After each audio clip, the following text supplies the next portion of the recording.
Hello दोस्तों, स्वागत है द स्टडी कॉर्नर में। आज हम पढ़ने वाले हैं group T 2025 previous year question 27 नवंबर फर्स्ट शिफ्ट। मेरे सामने जो पहला प्रश्न है वो कुछ इस प्रकार है।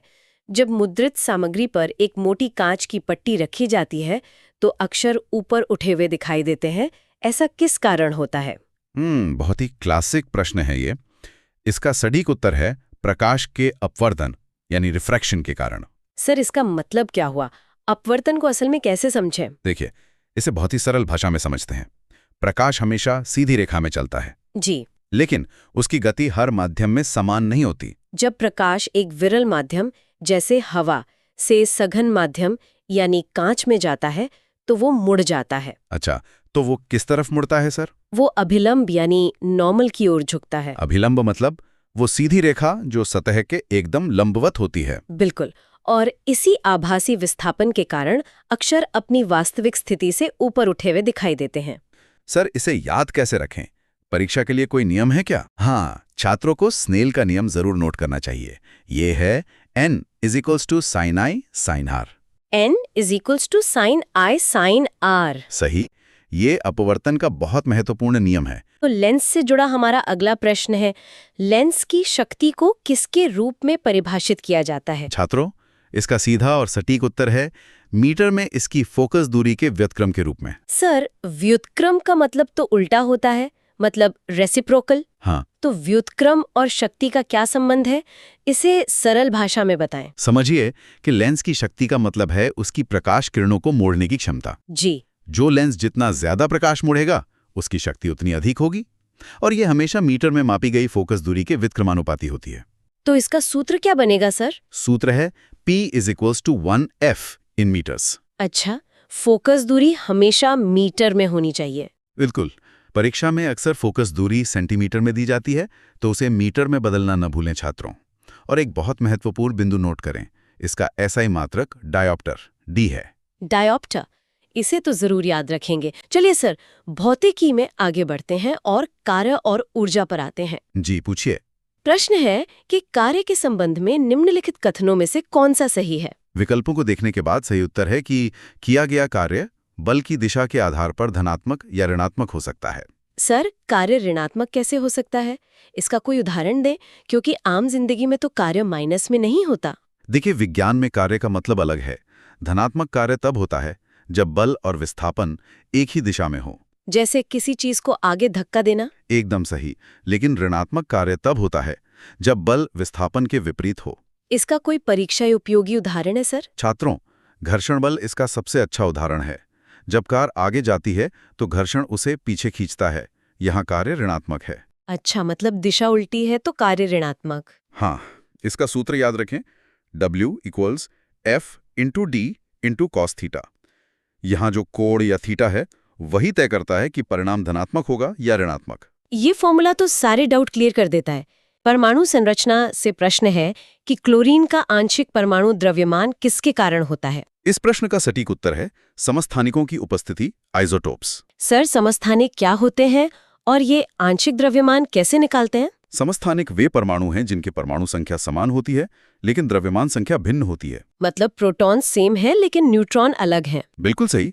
उदाहरण के लिए, प्रकृति में क्लोरीन 2 समस्थानिकों के रूप में पाया जाता है, Cl35 और Cl37। अच्छा, तो इनका वजन अलग अलग है? हाँ, और प्रकृति में ये 3:1 के अनुपात में पाया जाता है। 3:1? तो औसत कैसे निकालेंगे परीक्षा में? छात्रों, औसत द्रव्यमान निकालने का तरीका ध्यान से नोट करें।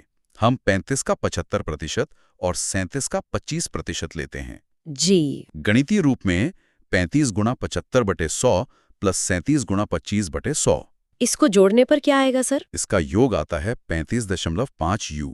और ये गणितीय हिस्सा परीक्षा के लिए बहुत महत्वपूर्ण है। ये तो बहुत ही लॉजिकल है। मतलब 35.5 एक औसत है।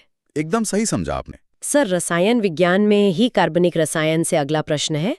वह प्रकार्यात्मक समूह जिसमें ऑक्सीजन विषम परमाणु नहीं होता है, वो कौन सा है? इस प्रश्न का सही उत्तर है हेलो एल्केन।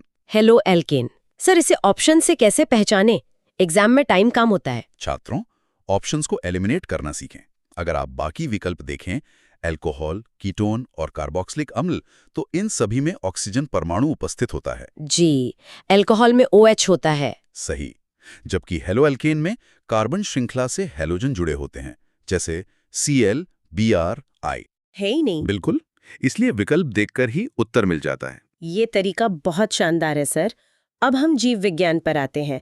कृषि विज्ञान से एक प्रश्न है कि वो कौन से पोल्ट्री पक्षी हैं जिन्हें अंडे उत्पादन के लिए पाला जाता है। ये बहुत सीधा प्रश्न है। सही उत्तर है लेयर्स। सर, पोल्ट्री फार्मिंग के इन अलग-अलग प्रकारों को आसानी से कैसे याद रखें? अक्सर नाम मिक्स हो जाते हैं। नामों के अर्थ पर ध्यान दें। लेयर्स विशेष रूप से अधिकतम अंडे एग्स देने के उद्देश्य से पाले जाते हैं। अंग्रेजी में ले का मतलब अंडे देना होता है। और ब्रॉयलर का क्या काम है फिर? ब्रॉयलर्स तेजी से बढ़ने और मांस मीट उत्पादन के लिए पाले जाते हैं। अच्छा, लेयर अंडे के लिए और ब्रॉयलर मांस के लिए।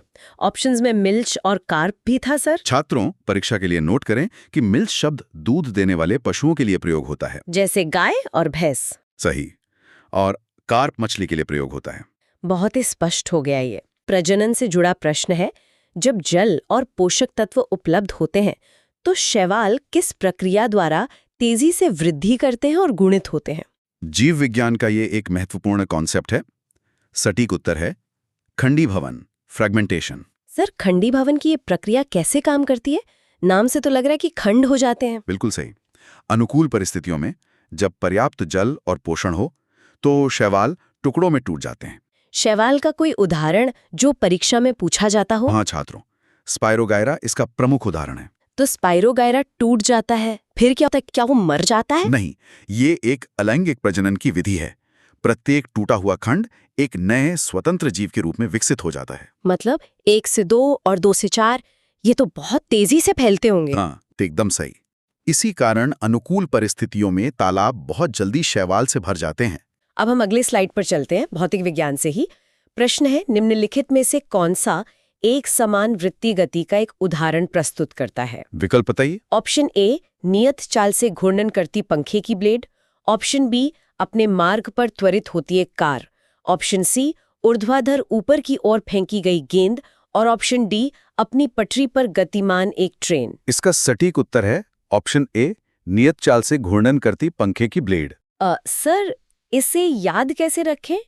एक समान वृत्तीय गति में आखिर क्या नहीं बदलता है? ये बहुत ही शानदार सवाल है।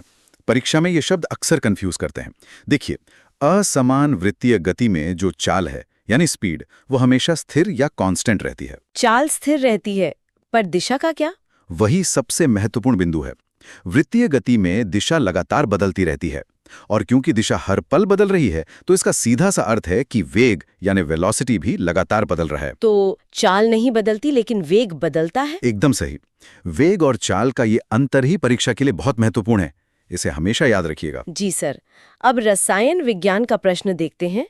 प्रश्न है, क्या होता है जब एक नैफ्थलीन बॉल को खुली जगह में धातु की प्लेट में जला दिया जाता है? इसके विकल्प क्या दिए गए हैं? ऑप्शन ए, यह नीली ज्वाला के साथ जलता है। ऑप्शन बी, यह धातु की प्लेट पर काले कजली निक्षेप के साथ पीली ज्वाला के साथ जलता है। ऑप्शन सी, यह धातु की प्लेट पर बिना किसी निक्षेप के पीली ज्वाला के साथ जलता है। और ऑप्शन डी, यह धातु की प्लेट पर काले कजली निक्षेप के साथ नीली ज्वाला के साथ जलता है। इसका सही उत्तर है ऑप्शन बी, यह धातु की प्लेट पर काले कजली निक्षेप के साथ पीली ज्वाला के साथ जलता है। सर, ये पीली ज्वाला और काला निक्षेप, जिसे आम भाषा में हम काले कहते हैं, ये क्यों बनता है? इसे ऐसे समझिए कि जो नेफ्थलीन है, जिसका सूत्र C10H8 होता है, वो एक असंतृप्त हाइड्रोकार्बन है। असंतृप्त मतलब अनसैचुरेटेड हाइड्रोकार्बन। हाँ, और असंतृप्त हाइड्रोकार्बन की विशेषता ये होती है कि इनमें कार्बन का प्रतिशत बहुत अधिक होता है। तो जब हम इसे सामान्य ऑक्सीजन की उपस्थिति में जलाते हैं तो इसका अपूर्ण दहन होता है। अपूर्ण दहन मतलब? ये पूरा नहीं जल पाता। बिल्कुल, क्योंकि ये पूरा नहीं जल पाता, इसीलिए इसके परिणाम स्वरूप पीली ज्वाला निकलती है और बिना जला हुआ कार्बन ही उस काले कज्जली निक्षेप के रूप में धातु की प्लेट पर जमा हो जाता है। ये कॉन्सेप्ट एकदम साफ हो गया सर। अगला प्रश्न एक न्यूमेरिकल है। एक कुंडली का प्रतिरोध 44 ओम है। यदि इसे 220 वोल्ट की आपूर्ति से जोड़ा जाए तो कुंडली द्वारा खपत की गई शक्ति कितनी है? विकल्प पढ़ें। Option A 0.2 watt, option B 110 watt, option C 1100 watt और ऑप्शन डी 5 वॉट। इसका सही उत्तर है ऑप्शन सी 1100 वॉट। सर, परीक्षा में ऐसे न्यूमेरिकल जल्दी कैसे हल करें? इनमें तो समय लग जाता है। समय बिल्कुल नहीं लगेगा अगर आपको सही सूत्र याद हो। चलिए इसे स्टेप बाय स्टेप हल करते हैं। हमें दिया गया है प्रतिरोध R 44 ओम और वोल्टेज V 220 वोल्ट। जी, R 44 और V 220। अब हमें विद्युत शक्ति यानी पावर निकालनी है, तो सूत्र लगेगा P बराबर V² बटे R। P बराबर V² बटे R। हाँ, तो गणना करेंगे 220 गुणा 220 और उसे भाग देंगे 44 से। तो ये हो जाएगा 48,400 और बटे 44। बिल्कुल सही। और जब आप 48,400 को 44 से भाग देंगे तो अंतिम उत्तर सीधा 1100 आ जाएगा। इसलिए खपत की गई शक्ति 1100 वॉट होगी। परीक्षा में तेजी से हल करने के लिए बस सूत्र याद होना सबसे जरूरी है। जी सर, सूत्र याद रहेंगे तो ये कुछ ही सेकंड्स का काम है। अब हम अपने अगली स्लाइड का प्रश्न पढ़ते हैं जो गुरुत्वाकर्षण से है। पृथ्वी की परिक्रमा एक वृत्तीय पथ पर नियत गति से करने वाले उपग्रह की गति एक समान वृत्तीय गति का एक उत्कृष्ट उदाहरण है। इस गति का कौन सा गुण इसके त्वरण को शून्य होने से रोकता है? विकल्प ध्यान से पढ़िएगा। जी। ऑप्शन ए, कक्षीय गति के कारण वस्तु का द्रव्यमान निरंतर बदलता रहता है। ऑप्शन बी, कुल यांत्रिक ऊर्जा संरक्षित रहती है जिससे त्वरण आवश्यक हो जाता है। ऑप्शन सी, गति की दिशा प्रत्येक बिंदु पर निरंतर बदलती रहती है अर्थात वेग परिवर्तित हो रहा है। और ऑप्शन डी, गुरुत्वाकर्षण बल के लिए गति इतनी अधिक है कि वो स्थिर वेग बनाए नहीं रख सकता। इसका एकदम सटीक उत्तर है ऑप्शन सी। गति की दिशा प्रत्येक बिंदु पर निरंतर बदलती रहती है अर्थात वेग परिवर्तित हो रहा है। सर, अगर उपग्रह की चाल स्थिर है तो फिर त्वरण कैसे हो सकता है? ये थोड़ा कंफ्यूजिंग लगता है। देखिए, हमने अभी थोड़ी देर पहले पंखे वाले प्रश्न में भी यही कॉन्सेप्ट समझा था। वेग एक सदिश राशि है। सदिश मतलब वेक्टर राशि, जो चाल और दिशा दोनों पर निर्भर करती है। बिल्कुल सही पकड़ा आपने। भले ही उपग्रह की चाल स्थिर हो, लेकिन वृत्तीय पथ के कारण उसकी दिशा निरंतर बदल रही है और दिशा के बदलने से वेग में लगातार परिवर्तन होता है। अच्छा, और वेग में इसी परिवर्तन की दर को ही हम त्वरण कहते हैं। हाँ, और उपग्रह के मामले में ये त्वरण केंद्र की ओर लगने वाले गुरुत्वाकर्षण बल के कारण उत्पन्न होता है। बस यही इसका मूल सिद्धांत है। जी सर, प्रश्न की ओर बढ़ते हैं जो दैनिक जीवन में विज्ञान से है। साबुन की मार्जन क्रिया में मिसेल की मुख्य भूमिका क्या है? इसके विकल्प बताइए। ऑप्शन ए, जल के पृष्ठ तनाव में वृद्धि करना। ऑप्शन बी, जल की कठोरता कम करना। ऑप्शन सी, जल से खेन उत्पन्न करना। और ऑप्शन डी, कपड़ों से तेल और गंदगी को ट्रैप करना और हटाना। इसका सही उत्तर होगा ऑप्शन डी, कपड़ों से तेल और गंदगी को ट्रैप करना और हटाना। सर, ये मिसेल वास्तव में काम कैसे करता है? इसे एक बहुत ही दिलचस्प तरीके से समझा जा सकता है। साबुन के अणुओं के दो सिरे होते हैं। पहला होता है जल रागी सिरा यानी हाइड्रोफिलिक हेड, जो पानी से जुड़ना पसंद करता है। और दूसरा सिरा? दूसरा होता है जल विरागी पूंछ, जिसे हाइड्रोफोबिक टेल कहते हैं। यह हिस्सा पानी से दूर भागता है लेकिन तेल या गंदगी से जाकर मजबूती से चिपक जाता है। तो मतलब ये पूंछ गंदगी को पकड़ लेती है। हाँ, ये जल विरागी सिरे गंदगी को चारों तरफ से घेरकर एक गोलाकार संरचना बना लेते हैं। इसी गोलाकार संरचना को मिसेल कहते हैं। अच्छा, और फिर जब हम इसे पानी से धोते हैं तो क्या होता है? जब आप कपड़े को पानी से खंगालते हैं तो जो जलरागी सिरे बाहर की तरफ होते हैं वो पानी के बहाव के साथ खिंचते हैं और अपने साथ साथ उस पूरे मिसेल संरचना और उसके अंदर फंसी गंदगी को कपड़े से बाहर पानी में खींच लेते हैं। चलिए अब आते हैं जीव विज्ञान पर। वनस्पति विज्ञान यानी बॉटनी। प्रश्न है, निम्नलिखित में से कौन सा पादप ऊतक प्रकाश संश्लेषण करता है? मतलब फोटोसिंथेसिस कौन सा टिश्यू करता है, राइट? जी, ऑप्शंस ध्यान से सुनिए। ए, ध्रुड़ ऊतक यानी स्क्लेरेनकाइमा। B, xylem. सी, हरित ऊतक यानी क्लोरेनकाइमा। या डी, पोषवाह यानी फ्लोएम। सही उत्तर है सी, हरित ऊतक। क्लोरेनकाइमा, ये तो नाम से ही थोड़ा क्लोरोफिल जैसा साउंड कर रहा है। हाँ, बिल्कुल सही पकड़ा। हरित ऊतक असल में पेरेन्काइमा का ही वो प्रकार है जिसमें प्रचुर मात्रा में क्लोरोफिल होता है और क्लोरोफिल ही सूरज की रोशनी सोखता है, इसीलिए यही ऊतक प्रकाश संश्लेषण करता है। अच्छा मैम, आंसर तो समझ आ गया, लेकिन बाकी ऑप्शंस का क्या काम है फिर? जैसे जाइलम और फ्लोएम तो पौधों में ट्रांसपोर्ट का काम करते हैं ना? हाँ, जाइलम एक पानी के पंप की तरह है। वो जड़ों से पानी और मिनरल्स खींचकर ऊपर ले जाता है। और पोषवाह यानी फ्लोएम वो एक फूड डिलीवरी नेटवर्क है। पत्तियों में जो खाना बनता है उसे पूरे पौधे तक पहुंचाता है। और वो जो पहला ऑप्शन था दृढ़ोतक, उसका क्या काम है? स्क्लेरेन्काइमा, इसके नाम में ही दृढ़ छिपा है। ये डेड सेल से बनता है और पौधे को कठोरता और यांत्रिक मजबूती देता है, जैसे नारियल का बाहरी कठोर खोल। अब पूरी तरह से समझ आ गया। मतलब दृढ़ोतक स्ट्रक्चर देता है, जाइलम पानी ले जाता है, फ्लोएम खाना पहुंचाता है और हरितूतक वो पौधे की रसोई है जहां खाना बनता है। क्या बढ़िया समरी दी है। अब आगे बढ़ते हैं जीव विज्ञान के अगले हिस्से पर, कृषि और पारिस्थितिकी, एग्रीकल्चर एंड इकोलॉजी। सवाल सुनिए, निम्नलिखित में से कौन सा विकल्प मछली संवर्धन यानी कल्चर फिशरी शब्द का सर्वोत्तम रूप से वर्णन करता है? कल्चर फिशरी, ऑप्शंस बताएं मैम। ए, कृत्रिम संसाधनों से मछलियां पकड़ना। बी, समुद्री जल से मछलियां पकड़ना। सी, मछलियों का पालन। या डी, प्राकृतिक संसाधनों से मछलियां पकड़ना।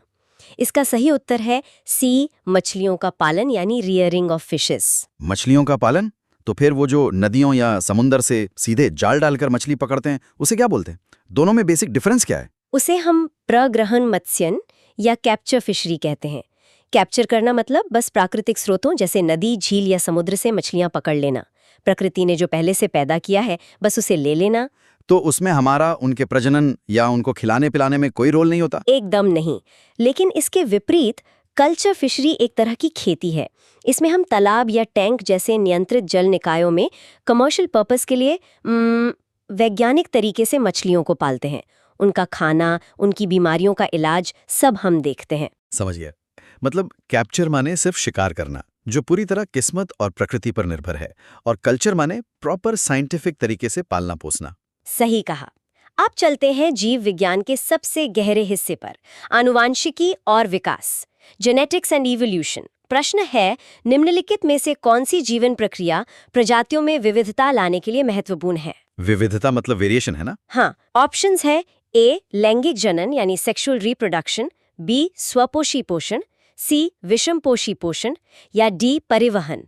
और इसका सही जवाब है ए, लैंगिक जनन। मैम एक बात बताइए, पोषण या ब्लड का परिवहन ये भी तो जीवन के लिए बहुत जरूरी है, फिर इनसे विविधता क्यों नहीं आती? इसका साइंटिफिक कारण क्या है? ये बहुत ही शानदार सवाल है। देखिए, पोषण और परिवहन जरूरी तो है, उनके बिना तो जीव जिंदा ही नहीं रहेगा, लेकिन वो सिर्फ मेंटेनेंस का काम करते हैं। जैसे कार में पेट्रोल डालना, वो आपके ब्लूप्रिंट यानी डीएनए या जीन में कोई बुनियादी बदलाव नहीं लाते। तो जीन में बदलाव सिर्फ जनन से ही आता है? जी, और वो भी मुख्य रूप से लैंगिक जनन से, क्योंकि इसमें 2 अलग-अलग पेरेंट्स का डीएनए मिलता है। और जब ये मिलन होता है तो एक बहुत दिलचस्प घटना होती है, क्रॉसिंग ओवर। क्रॉसिंग ओवर मतलब दोनों के जीन मिक्स हो जाते हैं? हाँ, इससे ताश की गड्डी फेंटने जैसा मान लीजिए। हर बार पत्ते फेंटने पर एक नया संयोजन बनता है।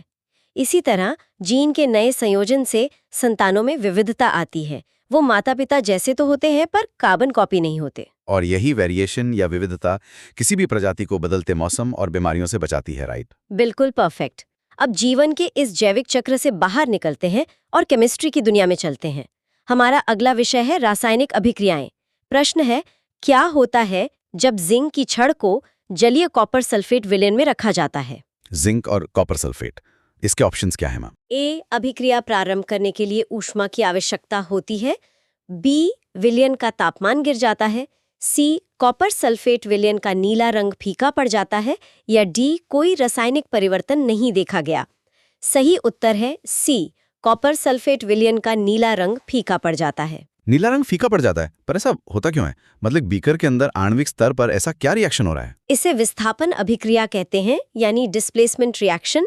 सक्रियता श्रेणी, रिएक्टिविटी सीरीज के बारे में सुना है? हाँ, जिसमें साइंस में हर एलिमेंट की अपनी एक ताकत की रैंकिंग होती है। बिल्कुल। तो उस रैंकिंग के हिसाब से जिंक कॉपर से ज्यादा ताकतवर यानी अधिक प्रतिक्रियाशील है। तो जब जिंक की छड़ को नीले रंग के कॉपर सल्फेट में डाला जाता है, मजबूत खिलाड़ी कमजोर को रिंग से बाहर कर देता है। मतलब जिंक कॉपर को बाहर निकालकर खुद सल्फेट के साथ जुड़ जाता है। एकदम से, और वो जिंक सल्फेट बना लेता है। मजेदार बात यह है कि जिंक सल्फेट रंगहीन यानी कलरलेस होता है, इसीलिए जैसे जैसे वो बनता है कॉपर सल्फेट का नीला रंग धीरे धीरे गायब होने लगता है। अरे वाह! इस एग्जाम के लिए याद रखने का कोई सिंपल केमिकल इक्वेशन है क्या? हाँ, इसे ऐसे याद रखें, Zn प्लस CuSO4 जो नीला है वो मिलकर अभिक्रिया करते हैं और बनाते हैं ZnSO4 जो रंगहीन है, और साथ में Cu यानी कॉपर अलग हो जाता है। और वो अलग हुआ कॉपर जिंक की छड़ पर जम जाता होगा, तो जिंक ने कॉपर को डिस्प्लेस किया और नीला रंग कलरलेस हो गया। एकदम विजुअलाइज हो गया मैम। बहुत अच्छे। अब केमिस्ट्री के बीकर से वापस मानव शरीर में लौटते हैं। ये विज्ञान मानव शरीर रचना। प्रश्न बहुत ही प्रासंगिक है। अस्थमा मुख्यतः श्वसन तंत्र के किस भाग को प्रभावित करता है? अस्थमा, ये तो आजकल बढ़ते प्रदूषण की वजह से बहुत कॉमन हो गया है। हाँ, इसके ऑप्शंस इस प्रकार हैं। A alveoli, B श्वासनली, C diaphragm या D ब्रोंकी और ब्रोंक्यूल्स। सही उत्तर है D ब्रोंकी और ब्रोंक्यूल्स। ब्रोंकी और ब्रोंक्यूल्स। मैम, अस्थमा में असल में हमारे फेफड़ों के अंदर होता क्या है? सांस लेने में इतनी तकलीफ क्यों होती है? देखिए, हमारे श्वसन तंत्र को एक उल्टे पेड़ की तरह इमेजिन कीजिए। मेन तना है हमारी श्वासनली, जो आगे जाकर फेफड़ों में दो बड़ी शाखाओं में बढ़ती है, जिन्हें ब्रोंकी कहते हैं। और वो ब्रोंकी फिर आगे छोटी छोटी टहनियों में बढ़ती होंगी, जिन्हें ब्रोंक्यूल्स कहते हैं। एकदम सही। इन्हीं पाइपों से हवा अंदर बाहर जाती है। अस्थमा एक क्रॉनिक बीमारी है जो इन्हीं वायु मार्गों को निशाना बनाती है। इसमें मुख्य रूप से दो चीजें होती हैं। एक तो ब्रोंकी और ब्रोंक्यूल्स की अंदरूनी दीवारों में भारी सूजन आ जाती है। सूजन मतलब हवा गुजरने का रास्ता संकरा हो जाता है? हाँ, और दूसरा, बचाव के लिए शरीर वहां बहुत ज्यादा बलगम यानी म्यूकस बनाने लगता है। सोचिए कि एक चौड़े पाइप की जगह एक बहुत पतली बलगम से भरी स्ट्रॉ से सांस लेने की कोशिश की जा रही हो। बाप रे, ये तो बहुत भयानक स्थिति है। मतलब एल्वियोली तक हवा पहुंचने का जो मेन रास्ता है, उसी में सिकुड़ा ना जाती है। जी, इसी वजह से मरीज को सांस लेने में दिक्कत, घरघराहट और लगातार खांसी होती है। एग्जाम के लिए बस यही याद रखना है कि अस्थमा श्वासनली या एल्वियोली की बीमारी नहीं है, ये बीच के रास्तों यानी ब्रोंकी और ब्रोंक्यूल्स की बीमारी है। बिल्कुल मैम, ये एकदम अच्छे से समझ आ गया। मैं स्लाइड से पहला प्रश्न पढ़ता हूँ। जी बिल्कुल। प्रश्न, एक ध्वनि तरंग की आवृत्ति 50 हर्ट्ज है। एक तरंग पूरी होने में इसे कितना समय लगेगा? A 0.2 second, B 50 second, C 5 second, D 0.02 second. इस प्रश्न का सही उत्तर है D 0.02 सेकंड। देखिए, इस गणित को सुलझाने के लिए ना हमें दो बहुत ही सरल वैज्ञानिक शब्दों को समझना होगा। पहला है आवृत्ति, जिसे हम फ्रीक्वेंसी कहते हैं, और दूसरा है आवर्तकाल यानी टाइम पीरियड। मतलब आवृत्ति वो हर्ट्ज वाली यूनिट है ना? हाँ बिल्कुल। हेनरिक हर्ट्ज के नाम पर रखी गई ये इकाई हमें ये बताती है कि एक सेकंड के भीतर कोई घटना कितनी बार दोहराई जा रही है। अब यहाँ प्रश्न में आवृत्ति 50 हर्ट्ज दी गई है। इसका सीधा सा अर्थ है कि एक सेकंड के छोटे से अंतराल में ध्वनि की 50 तरंगे पैदा होकर आगे बढ़ रही हैं। अच्छा, तो एक सेकंड में 50 बार कंपन हो रहा है? एकदम सही। और वहीं दूसरी ओर जो आवर्तकाल है वो समय है जो किसी एक अकेली तरंग को पूरी तरह से विकसित होने में या अपना चक्र पूरा करने में लगता है। इसका मतलब है कि आवृत्ति और आवर्तकाल एक दूसरे के बिल्कुल उल्टे चलते हैं। भौतिक विज्ञान की भाषा में इसे हम व्युत्क्रमानुपाती कहते हैं। अगर तरंगे तेजी से आ रही हैं तो उनके बीच का समय अपने आप कम हो जाएगा। तो इसके लिए कोई सीधा फॉर्मूला भी है? हाँ, इसे दर्शाने के लिए सूत्र इस्तेमाल किया जाता है। T = 1/f, जहाँ T हमारा आवर्तकाल है और F आवृत्ति है। अब जब हमें सूत्र में मान रखते हैं तो T = 1/50 हो जाता है। और 1 को 50 हिस्सों में बांटने पर 0.02 ही आएगा। बिल्कुल। इसीलिए एक तरंग को अपना चक्र पूरा करने में 0.02 सेकंड का अत्यंत सूक्ष्म समय लगता है। मैं अगला प्रश्न पढ़ता हूँ। प्रश्न, एक पिंड को ऊंचाई से गिराया जाता है। यदि यह 3.0 सेकंड तक गिरता है और g = 10 ms², तो इसका अंतिम वेग v कितना होगा? A 10 ms, B 20 ms, C 30 ms और D 40 ms। इस प्रश्न का सही उत्तर है C 30 ms। ये जो प्रश्न है ना, ये हमें गैलीलियो के उस प्रसिद्ध सिद्धांत की याद दिलाता है जिसे हम मुक्त पतन या फ्री फॉल कहते हैं। फ्री फॉल मतलब जब कोई चीज अंतरिक्ष से या किसी ऊंचाई से सिर्फ पृथ्वी के गुरुत्वाकर्षण के प्रभाव में स्वतंत्र रूप से नीचे गिर रही हो। हाँ बिल्कुल। और इस स्थिति का सबसे बड़ा और सबसे जरूरी नियम यह है कि गिरने से ठीक एक पल पहले वस्तु हवा में स्थिर होती है, इसलिए उसका प्रारंभिक वेग, जिसे हम यू कहते हैं, वो हमेशा शून्य माना जाता है। लेकिन मैम, गति के समीकरण को याद रखना अक्सर एक चुनौती बन जाता है। इसे याद कैसे रखें? इसे याद रखने का बहुत ही आसान तरीका है। आप इसे एक व्यवहारिक रूप में देखिए। गुरुत्वाकर्षण या जी एक तरह के एक्सेलरेटर पेडल की तरह काम करता है। जैसे कार का एक्सेलरेटर गति को बढ़ाता है, वैसे ही गुरुत्वाकर्षण गिरती हुई वस्तु की गति को लगातार तेज करता रहता है। और प्रश्न में इस एक्सेलरेटर की ताकत 10 मीटर प्रति सेकंड स्क्वायर दी गई है। एकदम सही। गति के प्रथम समीकरण को देखिए, जो है v बराबर u प्लस gt। अब u तो हमारा शून्य है, तो हमें केवल गुरुत्वीय त्वरण और समय का गुणा करना है। मतलब 10 को 3 से गुणा करना है। हाँ, 10 को 3 से गुणा करने पर 30 प्राप्त होता है। चलिए नेक्स्ट क्वेश्चन। हमारा अगला प्रश्न विद्युत या इलेक्ट्रिसिटी खंड से है। प्रश्न, निम्नलिखित में से कौन सा कथन सही है? कथन 1, विभवांतर को वोल्ट में मापा जाता है। कथन 2, 1 वोल्ट 1 न्यूटन प्रति कूलाम के बराबर है। ए, केवल कथन 2 सही है। बी, कथन 1 और 2 दोनों सही हैं। सी, कथन 1 और 2 दोनों गलत हैं। डी, केवल कथन 1 सही है। इस प्रश्न का सही उत्तर है डी, केवल कथन 1 सही है। देखिए, विद्युत को समझने के लिए ना, पानी के पाइप का उदाहरण सबसे सटीक बैठता है। पानी के पाइप का? वो कैसे? जैसे पाइप में पानी को आगे धकेलने के लिए आपको मोटर के प्रेशर की जरूरत होती है ना जी। ठीक वैसे ही किसी तार में इलेक्ट्रॉनों या आवेश को आगे धकेलने के लिए जो इलेक्ट्रिक प्रेशर काम करता है, उसे विभवांतर या पोटेंशियल डिफरेंस कहते हैं। अच्छा, और इसी दबाव को वोल्ट में मापा जाता है? हाँ, एलेसेंड्रो वोल्टा के सम्मान में इसे वोल्ट में मापा जाता है, इसलिए पहला कथन पूरी तरह से सत्य है। लेकिन मैम, यहाँ दूसरा कथन बहुत ही कंफ्यूजिंग तरीके से लिखा गया है। न्यूटन प्रति कूलाम सुनने में तो काफी वैज्ञानिक लगता है। सुनने में लगता है, लेकिन भौतिकी में न्यूटन का उपयोग बल या फोर्स मापने के लिए होता है, जबकि विद्युत विभव का पूरा संबंध कार्य यानी वर्क से है। मतलब एक बिंदु से दूसरे बिंदु तक ले जाने का काम? बिल्कुल। एक एकांक आवेश यानी 1 कूलॉम चार्ज को एक बिंदु से दूसरे बिंदु तक धकेलने में जितनी ऊर्जा या कार्य खर्च होता है, उसे मापना ही असल में वोल्ट का काम है। और विज्ञान में हम कार्य या ऊर्जा को हमेशा जूल में मापते हैं। इसका मतलब सूत्र V बराबर W/Q होगा। एकदम सही। जहां W कार्य है और Q आवेश है, इसलिए 1 वोल्ट का वास्तविक अर्थ 1 जूल कार्य प्रति 1 कूलॉम आवेश होता है। आसान शब्दों में कहें तो 1 वोल्ट बराबर 1 जूल प्रति कूलॉम होता है, ना कि न्यूटन प्रति कूलॉम। चलिए नेक्स्ट क्वेश्चन। रासायनिक नियमों से हमारा अगला प्रश्न है। प्रश्न, निम्नलिखित में से कौन सा कथन स्थिर अनुपात के नियम का सर्वोत्तम रूप से वर्णन करता है? ए, रासायनिक अभिक्रिया में द्रव्यमान का न तो निर्माण हो सकता है और न ही विनाश। बी, किसी यौगिक में तत्व सदैव यादृच्छिक अनुपात में पाए जाते हैं। सी, किसी रासायनिक यौगिक में समान तत्व सदैव द्रव्यमान के समान अनुपात में होते हैं। डी, किसी अभिक्रिया के दौरान परमाणुओं को लघु कणों में विभाजित किया जा सकता है। इस प्रश्न का सही उत्तर है सी। यह रसायन विज्ञान के सबसे महत्वपूर्ण विचारों में से एक स्थिर अनुपात के नियम, जिसे लॉ ऑफ कांस्टेंट प्रोपोर्शंस कहते हैं, उसका वर्णन है। 18वीं शताब्दी के अंत में फ्रांसीसी रसायनज्ञ जोसेफ प्राउस्ट ने इसे दुनिया के सामने रखा था। मैम, क्या आप इसका कोई व्यवहारिक उदाहरण देकर समझा सकती हैं? बिल्कुल। हम जल यानी H2O का उदाहरण लेते हैं। इस नियम का मूल सिद्धांत यह है कि कोई भी शुद्ध रासायनिक यौगिक, चाहे वो कहीं भी बना हो, हमेशा समान तत्वों से मिलकर बनेगा और उनका अनुपात हमेशा स्थिर रहेगा। मतलब पानी चाहे अंटार्कटिका के ग्लेशियर का हो या अमेज़न की बारिश का या फिर हमारी किसी आधुनिक लैब का। एकदम सही कहा आपने।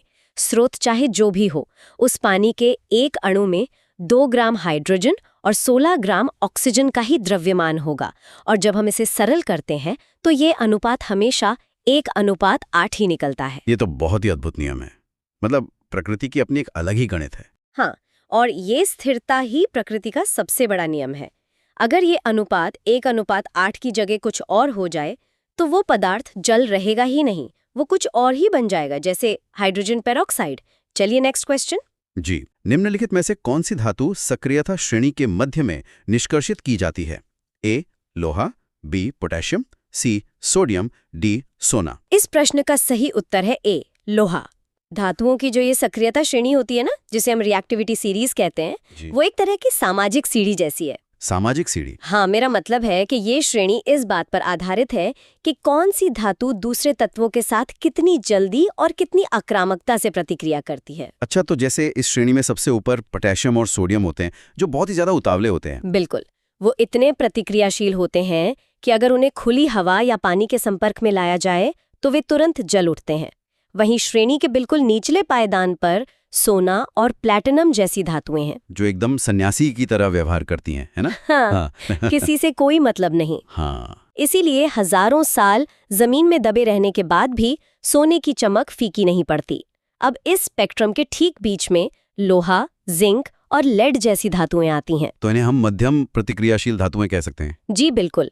प्रकृति में ये अक्सर ऑक्सीजन या सल्फर के साथ मिलकर अयस्कों या ओर्स के रूप में चट्टानों में कैद रहती हैं। और यहाँ परीक्षा के लिए एक बहुत महत्वपूर्ण तथ्य है। वो क्या है मैम? वो ये कि इन मध्य श्रेणी की धातुओं को उनके ऑक्साइड अयस्कों से आजाद कराने के लिए कार्बन अपचयन यानी कार्बन रिडक्शन विधि का उपयोग किया जाता है। भट्टी में कार्बन डालकर गर्म करने से कार्बन ऑक्सीजन को अपनी ओर खींच लेता है और पीछे शुद्ध लोहा बच जाता है। चलिए नेक्स्ट क्वेश्चन। प्रश्न: निम्नलिखित में से किसका उपयोग विलयन की सांद्रता को व्यक्त करने के लिए नहीं किया जाता है? ए विलयन का आयतन प्रतिशत, बी विलयन का द्रव्यमान आयतन प्रतिशत, सी किसी विलयन का द्रव्यमान प्रतिशत, डी विलयन का आयतन प्रतिशत। इस प्रश्न का सही उत्तर है डी। लेकिन हमारा मुख्य लक्ष्य यहाँ सांद्रता की माप के वास्तविक विज्ञान को समझना है। सांद्रता या कॉन्सेंट्रेशन मूल रूप से ये बताती है कि किसी मिश्रण में किसी विशिष्ट पदार्थ की कितनी भीड़ है। इसे हम रोजमर्रा की जिंदगी से कैसे जोड़ सकते हैं? जैसे हम घर में शिकंजी या चाय बनाते हैं, एक विलयन में दो मुख्य हिस्से होते हैं। एक विलायक जो अधिक मात्रा में होता है जैसे पानी, और दूसरा विलेय जिसे घोला जा रहा है जैसे चीनी या नमक। सांद्रता यही मापती है कि पानी में नमक के कितने कण मौजूद हैं। और इसे मापने का सूत्र क्या होता है? इसका एक बहुत ही सीधा सा गणितीय ढांचा है। सांद्रता प्रतिशत बराबर विलेय की मात्रा बटे विलयन की कुल मात्रा, और फिर उसे 100 से गुणा कर देते हैं। इसमें द्रव्यमान या द्रव्यमान आयतन दोनों का इस्तेमाल होता है। चलिए नेक्स्ट क्वेश्चन। कोशिका विभाजन का प्रश्न है। प्रश्न: कोशिका विभाजन की किस विधि द्वारा द्विगुणित गुणसूत्रों को अगुणित युग्मकों में विभाजित किया जाता है? ए द्विखंडन, बी असूत्री विभाजन, सी अर्धसूत्री विभाजन, डी सूत्री विभाजन। इस प्रश्न का सही उत्तर है सी अर्धसूत्री विभाजन, जिसे हम अंग्रेजी में मियोसिस कहते हैं। जीव विज्ञान में कोशिका विभाजन वह तंत्र है जिससे धरती पर जीवन पीढ़ी दर पीढ़ी आगे बढ़ता है। और ये अर्धसूत्री विभाजन सिर्फ जनन कोशिकाओं में ही होता है ना? एकदम सही। यह विशेष रूप से केवल जनन कोशिकाओं या रिप्रोडक्टिव सेल्स के भीतर होता है, और जीवों में लैंगिक प्रजनन के लिए यह सबसे अनिवार्य शर्त है। इसका नाम ही अर्धसूत्री मतलब आधा करने वाला। बिल्कुल, ये कोशिका विभाजन का वह रूप है जहां गुणसूत्रों की संख्या जानबूझकर आधी कर दी जाती है। अगर हम इंसानों का उदाहरण लें तो हमारी हर सामान्य कोशिका में 46 गुणसूत्र होते हैं, जिसे द्विगुणित या 2n अवस्था कहते हैं। लेकिन अर्धसूत्री विभाजन इन 46 गुणसूत्रों को घटाकर केवल 23 कर देता है। मतलब ये एक तरह का गणितीय समाधान है प्रकृति का। हाँ, सोचिए, अगर गुणसूत्रों की संख्या आधी नहीं की जाती तो जब नर और मादा युग्मक मिलते तो नई संतान में 46 और 46 मिलकर 92 गुणसूत्र हो जाते। अगली पीढ़ी में ये 184 हो जाते। पूरी मानव प्रजाति का स्वरूप ही नष्ट हो जाता। मैम, फिर ये सूत्री विभाजन क्या काम करता है जो विकल्प डी में दिया है? समसूत्री विभाजन या माइटोसिस शरीर की वृद्धि, लंबाई भरने या चोट के घाव भरने के लिए होता है। ये एक तरह की फोटोकॉपी मशीन है जो 46 गुणसूत्रों वाली कोशिका से हूबहू 46 गुणसूत्रों वाली नई कोशिकाएं ही बनाती है। इसमें गुणसूत्र कभी आधे नहीं होते। चलिए नेक्स्ट क्वेश्चन। प्रश्न: प्रजनन के दौरान डीएनए प्रतिकृति बनाना क्यों महत्वपूर्ण है? ए लक्षणों की वंशागति के लिए, बी पाचन के लिए, सी रुधिर परिसंचरण के लिए, डी श्वसन के लिए। इस प्रश्न का सही उत्तर है ए लक्षणों की वंशागति के लिए। डीएनए प्रतिकृति यानी डीएनए रेप्लिकेशन वो चमत्कारी प्रक्रिया है जो जीवन की निरंतरता को संभव बनाती है। डीएनए तो हमारे शरीर का ब्लूप्रिंट होता है ना? बिल्कुल। कोशिकाओं के केंद्रक में मौजूद डीएनए असल में एक जैविक निर्देश पुस्तिका या मास्टर ब्लूप्रिंट है। इसमें ये जानकारी रासायनिक कोड के रूप में लिखी होती है कि एक पूरे जीव का निर्माण कैसे होगा। तो प्रजनन के समय कोशिकाएं इसी ब्लूप्रिंट की फोटोकॉपी बनाती हैं? हाँ, एकदम सही समझे आप। वे नई कोशिकाओं को बनाने से पहले अपने डीएनए की एकदम सटीक कॉपी बनाती हैं। जब ये डीएनए अपनी कॉपी बनाता है तो वो एक जिपर की तरह खुलता है और नए रासायनिक बेस आकर जुड़ने लगते हैं। और इसी में वो जीन भी होते हैं जो हमारे लक्षण तय करते हैं। जी, इन्हीं डीएनए के धागों पर छोटे छोटे खंड मौजूद होते हैं जिन्हें जीन कहा जाता है। ये जीन ही यह तय करते हैं कि हमारी आंखों का रंग कैसा होगा, बालों की बनावट कैसी होगी, यहाँ तक कि बीमारियों से लड़ने की क्षमता भी इन्हीं में कोड होती है। इसीलिए लक्षणों की वंशागति के लिए डीएनए का कॉपी होना सबसे जरूरी है। बिल्कुल। माता पिता से बच्चों तक इन सभी लक्षणों को सुरक्षित रूप से पहुंचाने के लिए डीएनए का अपनी एक अचूक प्रतिकृति बनाना सबसे प्राथमिक कदम है। वाकई ये एक बेहद शानदार और वैचारिक निष्कर्ष है मैम। हमने सफलतापूर्वक विज्ञान के इन सभी महत्वपूर्ण पीवाईक्यूज और अवधारणाओं को पूरा कर लिया है। अपनी तैयारी को और मजबूत करने के लिए इस क्लास को सेव करें और रिवाइज करते रहें। अच्छा लगे तो लाइक, शेयर एंड सब्सक्राइब करें और अपने दोस्तों को भी सब्सक्राइब कराएं।